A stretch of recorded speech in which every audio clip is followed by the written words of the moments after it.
Yan, good day mga sis. And gabi na. Pauwi na kami kaso may binuk pa akong isang order. Ayan, hintayin lang namin siya. Tapos gagora na kami. Bibili kami ng pagkain sa labas. Kasama ko si Lolo Haring yun. Hindi pa. Ayan, buti meron pa tayong benta. Isa, diba? Pauwi na lang tayo. Balintayin na lang muna natin dito yung rider. Ayun na si Kuya. Anong pangalan, Kuya? Anong name to?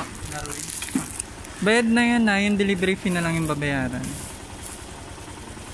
Okay na? Ilang mga tama ka? Kay Ishai. Wait lang. Nakuha na ni Kuya yung order. Pauwi na kami. Dadaan tayo ng Tutuban. Diba?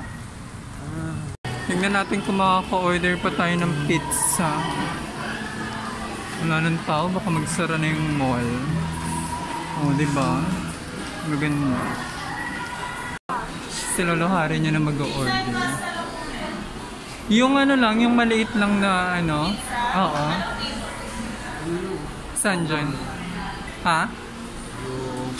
Yung 135 po, dito lang po. Yan na yung dealer natin. Yun na. Nagmas ako dahil ang pangit ng pimples ko. Ang laki ng pimples ko sa may baba mga sis. Hintayin lang natin. Lulutuin pa siya.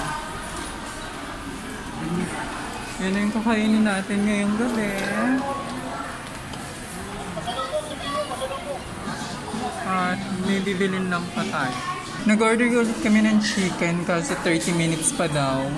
Hintayin na lang natin habang hinintay natin yung pizza doon.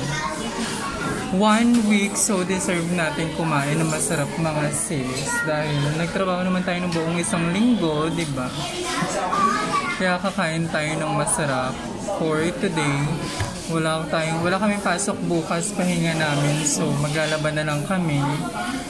Kasi naglalaban natin si Lolo Hari nyo, alam niyo yun, diba? Eh ngayon, may pasok na kami parehas. So, kami ng dalawa maglalaban.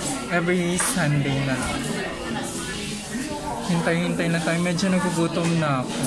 Baka kakain na lang tayo pag dating natin sa bahay. And gusto ko magkape na din.